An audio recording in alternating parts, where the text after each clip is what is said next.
Assalamualaikum warahmatullahi wabarakatuh. Selamat pagi semuanya. Sebelum kita memulai pembelajaran pada pagi hari ini, alangkah baiknya kita membaca doa terlebih dahulu.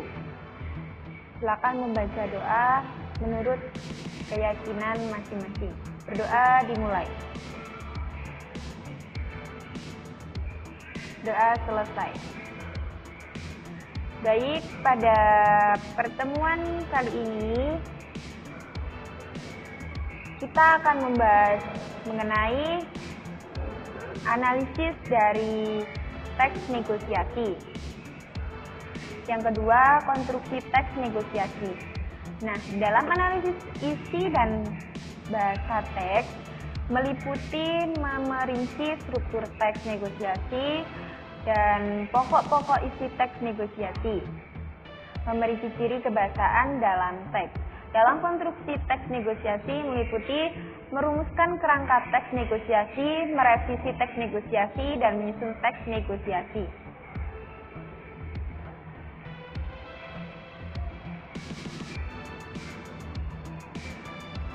Nah, dalam pembelajaran 1, yakni analisis isi dan bahasa teks negosiasi. Setelah mempelajarinya, diharapkan kalian dapat menganalisis struktur dan kaidah kebahasaan teks negosiasi dengan penuh semangat dan cermat serta kritis. Yang pertama yaitu menganalisis struktur teks negosiasi. Struktur teks negosiasi ini berguna untuk menunjukkan alur pada teks sehingga isi teks dapat mudah dipahami. Adapun struktur teks negosiasi sebagai berikut. Yang pertama ada orientasi, yang kedua pengajuan, yang ketiga penawaran, yang keempat kesepakatan. Selain struktur wajib tersebut, ada pula beberapa jenis bentuk struktur teks negosiasi yang diantaranya yaitu 1. Struktur sederhana meliputi pembuka, isi, dan penutup. Yang kedua, penjual, pembeli. Ada orientasi, permintaan, pemenuhan, dan penawaran. Persetujuan, pembelian, penutup. Ada lagi pengusaha atau nasabah, pihak bank. Ada orientasi, pengajuan, penawaran, persetujuan, dan penutup. Adapun perbedaan struktur negosiasi. Yang pertama, bergantung pada permasalahan yang akan dinegosiasi. Yang kedua, persiapan.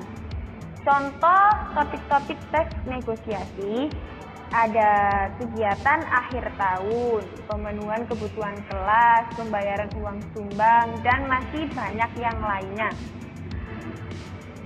Dalam teks negosiasi juga memiliki kaidah kebahasaan. Teks negosiasi memiliki kaidah kebahasaan yang membedakannya dengan teks yang lainnya. Kaidah kebahasaan teks negosiasi yaitu bahasa persuasif, kalimat deklaratif, kesantunan bahasa menggunakan konjungsi, kalimat efektif, berisi pasangan tuturan. Nah, ini ada contoh pasangan tuturan. Salah satunya yaitu ada yang mengucapkan salam, ada yang membalas salam. Bersifat memerintah dan memenuhi perintah. Di situ menggunakan pronomina persona, kalimat langsung menggunakan kalimat kontras. Nah, ada pula nih cara bernegosiasi yang baik. Yang pertama, pendapat yang dikemukakan disertai alasan, fakta, atau contoh yang jelas. Yang kedua, pendapat yang dikemukakan disampaikan dengan lancar, jelas, dan sopan. Perhatikan penjelasan pendapat yang dikemukakan. Agar mudah dipahami oleh orang lain, sampaikan pendapat-pendapat dengan intonasi dan suara yang keras. Berbicara dengan sopan dan bijaksana saat menyampaikan pendapat. Dan yang terakhir, jangan mempertahankan pendapat dengan cara ngotot. Dapat kita rangkum atau kita simpulkan, dari teks negosiasi adalah suatu bentuk interaksi sosial antara pihak-pihak tertentu yang terlibat dalam suatu masalah karena saling berusaha mencapai tujuan yang berbeda, bahkan bertentangan. Adapun struktur teks negosiasi, yang pertama ada orientasi, pengajuan, penawaran, dan kesepakatan. Teks negosiasi dibedakan menjadi beberapa jenis menurut kepentingannya, contohnya teks negosiasi sederhana, teks negosiasi penjual-pembeli, teks negosiasi pengusaha pihak bank, dan masih banyak lagi. Perbedaan struktur teks negosiasi bergantung pada permasalahan yang dinegosiasikan. Teks negosiasi juga memiliki kaidah kebahasaan yang membedakan dengan teks yang lainnya seperti bahasa persuasif, kalimat deklaratif, kesantunan bahasa, menggunakan konjungsi, menggunakan kalimat efektif, dan masih banyak yang lainnya.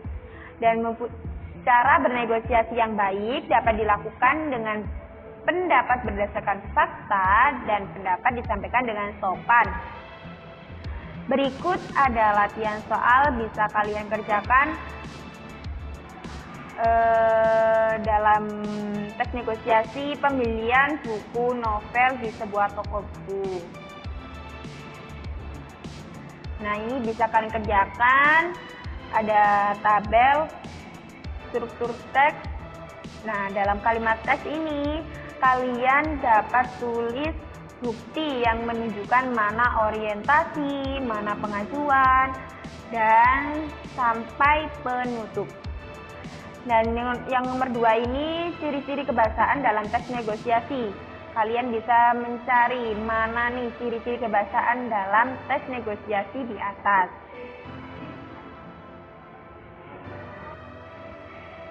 Nah, setelah kalian mengerjakan, nanti jangan lupa dikumpulkan nanti ya. Saya kasih waktu sampai jam 11 malam. Oke, terima kasih. Itu saja dari saya. Semoga kalian dapat memahami apa yang saya jelaskan dan bisa kalian baca-baca modul yang telah saya berikan. Semoga ilmu kalian yang kalian dapat bisa bermanfaat. Sekian dari saya. Wassalamualaikum warahmatullahi wabarakatuh. Assalamualaikum warahmatullahi wabarakatuh. Selamat pagi semuanya.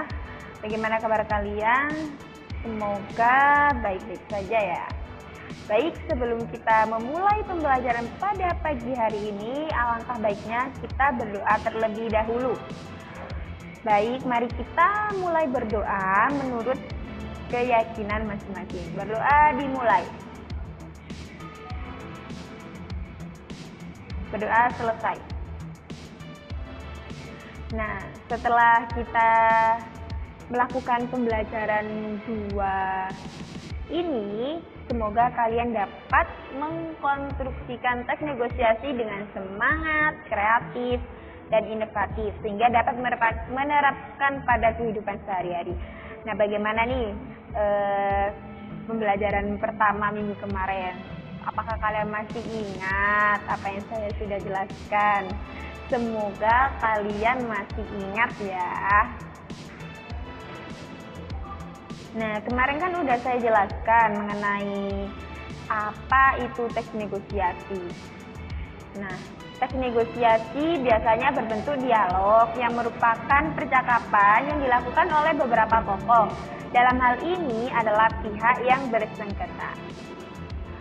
Udah ngerti kan artinya apa itu teks negosiasi? Teks negosiasi dapat dibagi menjadi beberapa, yaitu teks negosiasi yang bersifat faktual, teks negosiasi rekaan.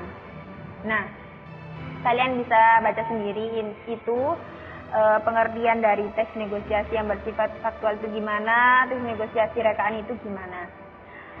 Mengkonstruksi teks negosiasi. Adapun langkah-langkah menulis teks negosiasi. Jadi kita nggak asal nulis, tapi ada beberapa langkah-langkahnya agar menjadi teks negosiasi yang baik dan benar. Nah, yang pertama ini Menentukan ide pokok dapat diambil berdasarkan pengalaman diri sendiri ataupun orang lain. Kalian bisa membuat teks negosiasi berdasarkan pengalaman kalian sendiri, atau bisa kalian ambil dari pengalaman teman kalian. Teman kalian pernah cerita begini, nah itu bisa kalian jadikan ide pokoknya. Yang kedua, menentukan tokoh. Nah, ini kalian bisa menentukan tokoh. Ada berapa tokoh? Biasanya kan kalau negosiasi itu ya dua itu ya. Tokoh atau pihak yang bersengketa ditentukan sesuai topik teks, yaitu pihak pertama sebagai pengacu dan pihak kedua sebagai pemberi penawaran. Jadi ada dua tokoh. Yang ketiga, menentukan latar. Nah, waktu dan tempat ditentukan berdasarkan profesi tokoh yang dapat mendukung suasana dalam kegiatan bernegosiasi. Contohnya nih, bernegosiasi dalam pasar. Biasanya pasar kan itu pagi.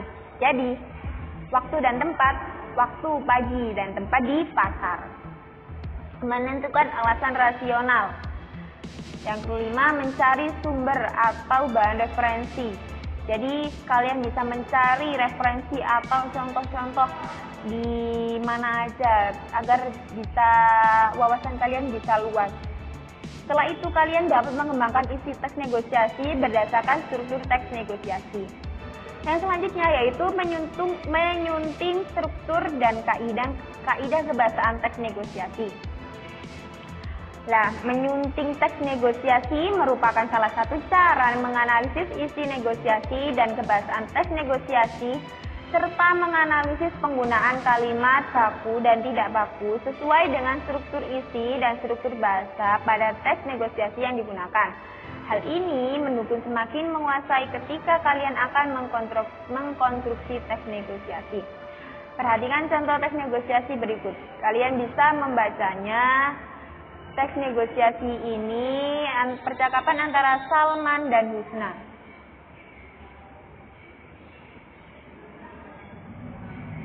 Nah, teks negosiasi di atas dapat kita identifikasi dengan cara menyunting struktur dan kaidah-kaidah teks negosiasi. Ini cara menyunting teks negosiasi secara struktur dan kaidah. Yang pertama ada pembukaan. Mana nih yang menunjukkan pembukaan? Nah, ini Salman. Bagaimana? Ya, caranya akhir tahun ini kita belum memutuskan akan mengadakan acara apa. Ya, benar. Itu merupakan pembuka. Dan yang kedua ada isi. Mana nih yang menunjukkan isi? Nah, ini percakapan antara Salman dan Husna. Yang ketiga ada penutup. Penutup ini ya pasti ada di akhir. Dan selanjutnya ada kaidah teks negosiasi. Nah, contohnya ini. Pada teks tersebut, negosiasi dilakukan oleh 3 partisipan, yaitu Salman, Husna, dan guru. Oh, ternyata ada tiga. Ada Pak Guru juga.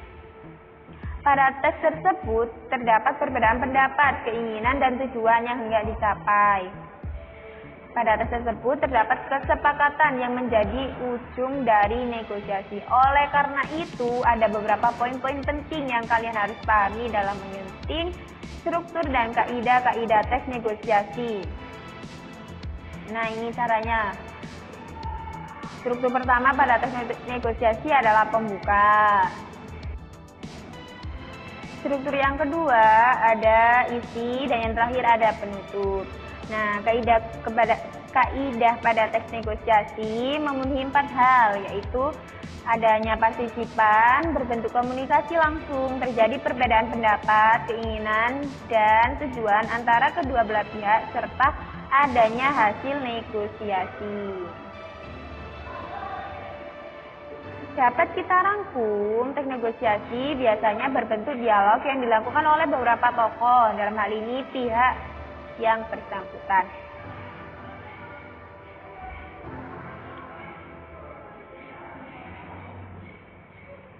Nah, ini ada latihan soal bisa kalian kerjakan, yaitu ini teks jual beli patung pasar seni Sukawati.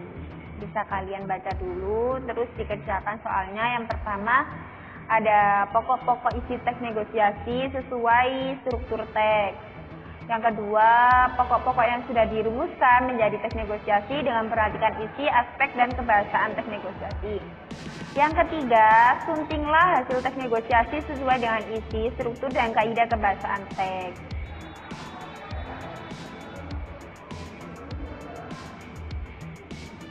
Baik, nanti kalian kerjakan, terus dikumpulkan jam 11 malam. Semoga ilmu yang kalian dapat bermanfaat. Dan bisa memahami apa yang saya sudah jelaskan. Sekian dari saya. Terima kasih. Wassalamualaikum warahmatullahi wabarakatuh.